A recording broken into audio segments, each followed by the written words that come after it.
Bonjour, bienvenue sur Les Livres s'enchaînent.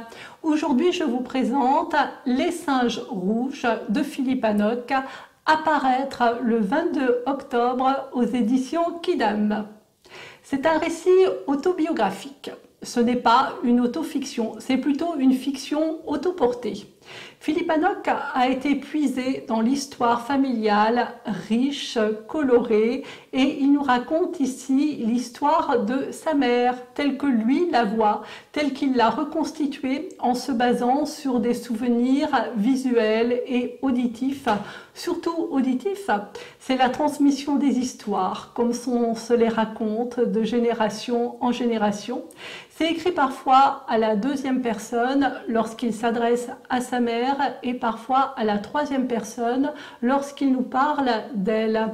Ça donne au texte un petit côté bancal, mais voulu par l'auteur, et ça participe au fait qu'on s'attache à Olga, la mère de Philippe, et à toute cette famille bigarrée. Olga est née en Guyane, à Cayenne. Durant sa petite enfance, elle habite Regina, dans la brousse. Son père est fonctionnaire et sa mère, la grand-mère de Philippe, s'entortille autour de sa fille durant tout le texte, et par moments on ne sait plus qui est qui et on confond la mère et la grand-mère. Ce n'est pas gênant parce que dans l'esprit de l'auteur, à elles deux, elles forment un tout, et c'est ce qui veut passer dans le texte. Olga vit entourée de canetons, de chatons, de moustiques. Elle a un bébé tigre. À ses pieds nus bien sûr, coule le fleuve. Et de l'autre côté du fleuve, il y a des singes rouges qui courent dans les arbres. En 1937, la famille quitte la Guyane pour la Martinique. Olga est très entourée, des oncles, des tantes, des cousins, le tout du côté de sa mère, car du côté de son père, on tombe dans une impasse, les liens ont été rompus.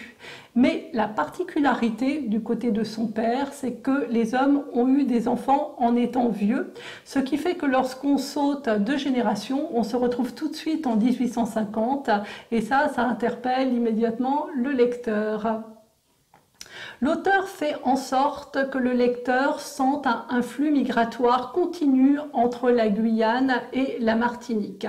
La chronologie n'est pas respectée, ce qui fait que le lecteur est souvent égaré dans l'histoire, mais sans que ça entache la compréhension. À mesure qu'elle grandit, on découvre en Olga une petite fille turbulente et frondeuse, douée pour le français et les arts plastiques et ayant des problèmes en mathématiques.